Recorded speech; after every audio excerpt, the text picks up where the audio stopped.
பெரியோர்களே, தாய்மார்களே, ஜோதிட ஆர்வலர்களே, அனைவருக்கும் வணக்கம். உங்கள் முனைவர் TSR ராமகிருஷ்ணன் பேசுகின்றேன். இன்னைக்கு நம்ம ஆடி மாத கடைசி வெள்ளிக்கிழமையில வரக்கூடிய வரலட்சுமி விரதம், அந்த விரதம் எவ்வாறு இருப்பது, எப்படி செய்வது, பூஜைகள், கலசம் வைத்து பூஜை செய்யலாமா, கலசம் இல்லாமல் படம் வைத்து பூஜை செய்யலாமா என்பது பற்றியான சில கருத்துக்களை நாம் பகிர்ந்து கொள்ளலாம். பொதுவா இந்த ஆடி கடைசி வெள்ளிக்கிழமை, அதாவது 16/8/24 இன்று வருகின்றது. சில பேர் முந்தின நாளே வியாழக்கிழமை அன்னைக்கு மாலை நேரத்திலேயோ காலை நேரத்திலேயோ அம்பாளை, வரலட்சுமியை, மகாலட்சுமியை வரவேற்று உள்ளே அமரச் செய்வதற்கு வியாழக்கிழமையே பூஜை செய்வார்கள். அப்படி வியாழக்கிழமை செய்ய நினைப்பவர்கள் காலையில 10:45 11:15 மணி, இல்லைன்னா காலையில 6:30 மணியிலிருந்து 8 மணிக்குள்ள மகாலட்சுமியை வரவேற்று வீட்டிலே ஆவாகனம் செய்து கொள்ளலாம். இதுக்கு நீங்க படம் வைத்து பூஜை செய்பவர்கள் அந்த படத்துக்கு நல்ல பூ மாலைகள், நல்ல மல்லிகைப்பூ மாலை, இல்ல பிச்சி பூ மாலை, முல்லைப்பூ மாலை, இல்ல செவந்தி மாலை, அரளி மாலை, இந்த மாதிரி எல்லாம் மாலை போட்டுட்டு வீட்டில் உள்ள மூத்த சுமங்கலிகள் வாசல் இருந்து அந்த மகாலட்சுமியை வீட்டிற்குள்ளே வரவேற்று செல்வது போல உள்ளே எடுத்து செல்ல வேண்டும். அந்த எடுத்து செல்லக்கூடிய நேரம் காலை 6:30 மணியிலிருந்து 8 மணிக்குள்ள, இல்ல 10:45 11:15 வியாழக்கிழமையாக இருந்தால். வெள்ளிக்கிழமை காலையிலேயே நாங்க வரவேற்றுக்கிறோம் அப்படின்னு ஒரு நாள் பூஜையாக முடித்துக் கொள்ளலாம் என்று நினைப்பவர்கள் வெள்ளிக்கிழமை காலையில 6:30 7:30க்குள்ள அந்த மகாலட்சுமியை வரவேற்று உள்ளே ஆவாகனம் செய்யலாம். இல்ல காலையில 9:15 10:15 மணிக்குள்ள நம்ம ஆவாகனம் செய்யலாம். இல்லைங்கய்யா, நான் படம் வச்சு பூஜை செய்யல, கலசம் வைத்து பூஜை செய்ய விரும்புகிறோம் அப்படின்னா தாராளமாக கலசம் வைத்து பூஜை செய்யலாம். உங்கள் வீட்டில பாரம்பரியமாக கலசம் வைத்து பூஜை செய்வதாக இருந்தால் அந்த கலசம் வைத்து பூஜை செய்யும் பழக்கத்தை தொடர்ந்து செய்யுங்கள். இல்ல மகாலட்சுமி திருவுருவ படத்தை மட்டும் வைத்து பூஜை செய்கின்றோம் என்றால் அதை தொடர்ந்து செய்யுங்கள். உங்களுக்கு எங்க பழக்க வழக்கத்தின்படி எது உசிதமாக தென்படுகின்றதோ பயன்படுத்திக் கொண்டு வருகிறோம் அதை செய்வது நல்லது. அதே மாதிரி ஆண்டாண்டு காலமாக நாங்க வெள்ளி கலசம் வச்சிட்டு இருக்கிறோம், அதுலதான் நாங்க கலசம் வைக்கிறோம் என்றால் தாராளமாக செய்யலாம்.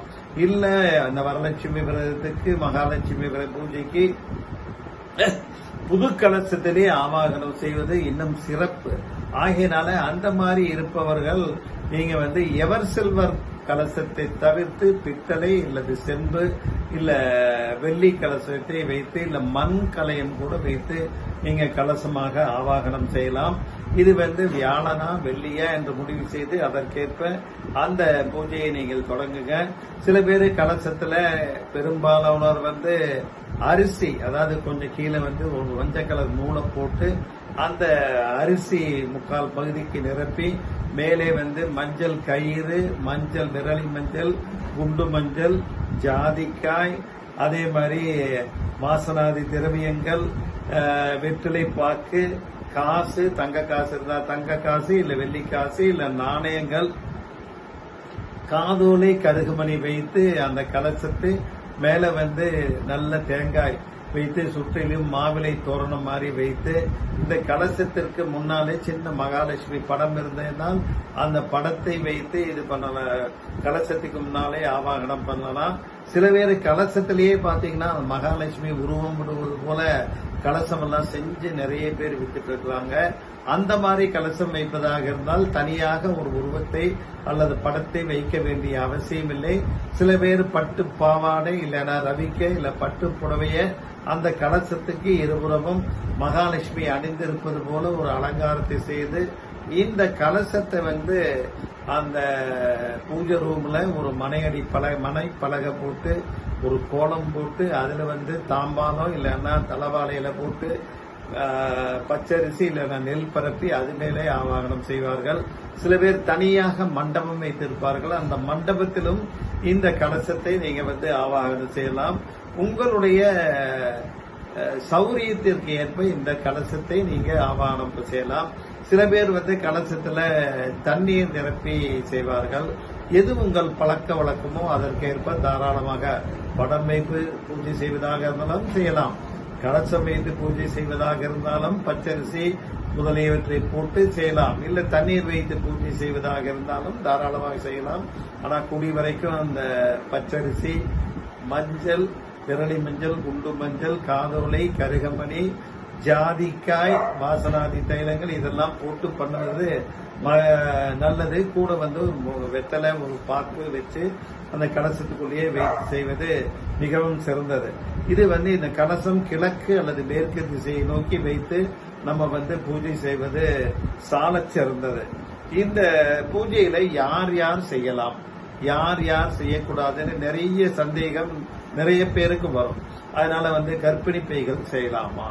கர்ப்பிணி பெண்கள் தாராளமாக ஒரு 7 மாதம் வரைக்கும் இருக்கும் காலபட்சத்தில் செய்யலாம். ஏன்னா கீழே உட்கார்ந்து எந்திரிக்கணும். ஆகினால 4 மாதம் 5 மாதம் இருந்தால் 7 மாதம் வரைக்கும் விதிவிலக்கு தாராளமாக செய்யலாம். அதே மாதிரி இந்த மனைப்பலகை, புதிய மனைப்பலகை பயன்படுத்துவதாக இருந்தாலும் பண்ணலாம். இல்ல ஆண்டாண்டு காலமாக பயன்படுத்தி வந்து கொண்டிருக்கின்ற அந்த மனைப்பலகையும் பயன்படுத்தலாம். இப்பெல்லாம் அந்த வெள்ளி பிளேட் மாதிரியே வெள்ளி மனைப்பலகையும் நிறைய பூஜை சாமான் கடையில விற்கிறாங்க. அந்த மாதிரி வைப்பதாக இருந்தாலும் தாராளமாக செய்யலாம். இந்த மனை பலகை வைத்து கலசம் வைத்து ஆவாகனம் பண்ணி அந்த வெள்ளிக்கிழமையாக இருந்தால் காலையில 6:30 7:30 மணி, இல்லன்னா காலையில 9:15 10:15 ஆவாகனம் செய்து பூஜை செய்ய வேண்டும். இதுல யார் யாரு எந்தெந்தவங்க பண்ணக்கூடாதுங்கிறது பார்த்துக்கலாம். யாருக்காவது ஒரு குழந்தை பிறந்திருக்குது அவங்க வீட்டுல அப்படின்னா அந்த குழந்தை பிறப்பு தீட்டு 30 நாட்கள் இருக்கும். அந்த 30 நாட்கள் கழித்து ஆடி இறுதி வெள்ளி வந்தால் தான் பண்ணலாம். இல்லன்னா அடுத்த வெள்ளிக்கிழமை கூட தாராளமாக பண்ணலாம். இல்ல வேற கணவன் வகையிலே இல்ல பங்காளி வகையிலே யாராவது உறவினர்கள் இறந்திருந்தால் 1 வருடம் வரை நம்ம இந்த பூஜையை செய்யக்கூடாது. மற்றபடி வேற ஒன்றும் பிரச்சனைகள் எல்லாம் இல்ல. அதே மாதிரி அடுத்த வெள்ளிக்கிழமை ஆடி முடிஞ்சு போச்சு ஆவணியில பண்ணலாமா அப்படிங்கிற ஆதங்கம் எல்லாம் வேண்டாம். அடுத்த வெள்ளிக்கிழமையும் பண்ணலாம். இல்ல நவராத்திரி வெள்ளி வரக்கூடிய நாள்லயும் நம்ம இந்த கலசம் ஆவாகனம் செய்து வரலட்சுமி பூஜையை சிறப்பாக செய்யலாம். அதுல எல்லாம் எந்த வகையான இதுவும் இல்ல. இந்த கலசல பாத்தீங்க அப்படின்னா பூஜை பண்ணும்போது சில நாள் அஷ்டமி நவமி வரலாம், இல்ல கரி நாளாக இருக்கலாம். மகாலட்சுமி பூஜைக்கு வரலட்சுமி விரதத்துக்கு அஷ்டலட்சுமியாக மகாலட்சுமி விளங்குவதால் அஷ்டமி நவமி கரிபு நாள் இதெல்லாம் எதுவுமே கணக்கு கிடையாது. எந்த நாளாக இருந்தாலும் ஆடி இறுதி வெள்ளியில பண்ணலாம். இல்லன்னா ஆவணி முதல் வெள்ளியில பண்ணலாம். இல்ல வேறு வகையான தோஷங்கள், நான் மாதவிடாய் ஆகிவிட்டேன், வீட்டுக்கு விளக்காகிவிட்டேன் என்றால் 5 நாட்கள் ஆனால் தான் இந்த பூஜை செய்ய வேண்டும். 2-3 நாட்கள் என்றால் பூஜை செய்யக்கூடாது. 5 நாட்கள் ஆன பின்பு இந்த பூஜை செய்யலாம். அது ஆடி இறுதி வெள்ளியில முடியல, அடுத்த வாரம் வருது அப்படின்னா தாராளமாக அடுத்த வெள்ளிக்கிழமையும் பண்ணலாம். இந்த பூஜையெல்லாம் இன்னைக்கு முடிச்சிட்டு அடுத்து புனர் பூஜைன்னு சொல்லுவாங்க. அது அடுத்த நாள் செய்வாங்க.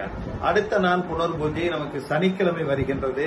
சனிக்கிழமையா வருதே, பூஜை பண்ணலாமா வேணாமா அப்படின்லாம் யோசனை பண்ணுவீங்க.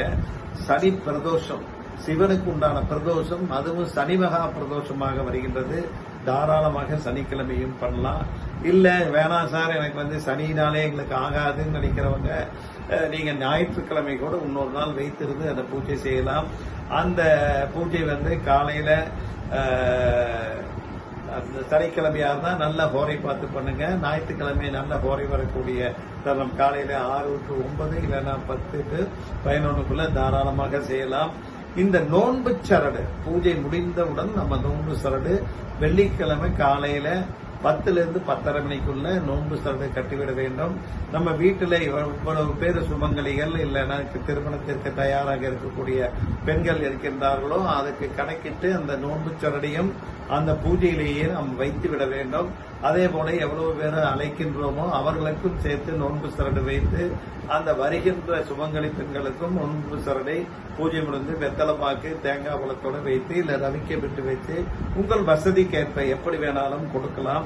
அந்த மாதிரி செய்வது வரலட்சுமி விரதத்திற்கு மிகவும் நல்லது. நீங்க பூஜை பண்ணும் போது கனகதாரா ஸ்தோத்திரம், மகாலட்சுமி அஷ்டோத்திரம், இல்லன்னா லட்சுமி சகஸ்ரநாமம், இல்லன்னா அபிராமி அந்தாதி, இந்த பாடல்களை நீங்க பாடலாம். நீங்க எல்லா வீட்டிலையும் பென் டிரைவ் இருக்குது, மொபைல் போன்லயே சிடி டிரைவ் போட்டீங்கன்னா அந்த பாட்டு கீர்த்தனைகள் தாராளமாக வரும். அது மாதிரி நீங்க பண்ணிட்டு நல்ல முறையிலே இந்த வரலட்சுமி பூஜையை கொண்டாடி மகாலட்சுமியினுடைய அஷ்டலட்சுமியினுடைய அருளை அனைவரும் பெற்றுக்கொள்ள வேண்டும். அதே மாதிரி நெய்வேத்தியமாக வடை, சுண்டல், கொழுக்கட்டை, பாயசம், இல்லைன்னா சக்கரை பொங்கல், வெண்பொங்கல் போன்ற எது வேணாலும் தாராளமாக செய்யலாம். வெற்றிலை வாக்கு வைத்து எல்லோருக்கும் வருபவர்களுக்கு கொடுக்க வேண்டும். பூஜைக்கு தாமரை பூக்கள் விசேஷமானது. தாமரை பூ கிடைக்கலன்னா மல்லிகைப்பூ, இல்லைன்னா முல்லைப்பூ, செவந்திப்பூ, அரளிப்பூ, மருகு இதெல்லாம் வச்சு பூஜை செய்வது விசேஷம். குங்கும அர்ச்சனையாக இல்ல மஞ்சள் அர்ச்சனையாக 108 அஸ்தோத்திரம் பண்றீங்க அப்படின்னா படத்துக்கு இல்ல கலசத்திற்கு குங்குமமோ அல்ல சந்தனமோ மஞ்சளோ வைத்து அர்ச்சனை செய்யலாம். இந்த மாதிரி பூஜை முடிந்து புனர் பூஜை முடியும் போதும் மற்ற சுமங்கலிகளை வரவழைத்து அவர்களுக்கு கொடுக்கலாம். ஐயா, எங்களால எதுவுமே பண்ண முடியாது, வசதி வாய்ப்புகள் குறைவாக இருக்கின்றது, பிரச்சனைகள் அதிகமாக இருக்கின்றது அப்படிங்கிறவங்க தாராளமா கோயில்ல போய் வரலட்சுமி விரத பூஜையை கொண்டாடுங்கள். இல்ல உங்க வீதியிலேயே வேறு யாராவது வரலட்சுமி பூஜையை கொண்டாடுகிறோம் வாருங்கள் என்று அழைப்பு விட்டு இருந்தால் அங்க போய் தாராளமாக கொண்டாடி அந்த நோன்பு சரடையும் கட்டிக்கொண்டு அனைவரும் மகாலட்சுமி அஷ்டலட்சுமியினுடைய அருளை பெற்று வளமோடும் சௌபாகியத்தோடும் வாழ வேண்டும் என்று கேட்டுக்கொண்டு நிறைவு செய்கின்றேன். நன்றி, வணக்கம்.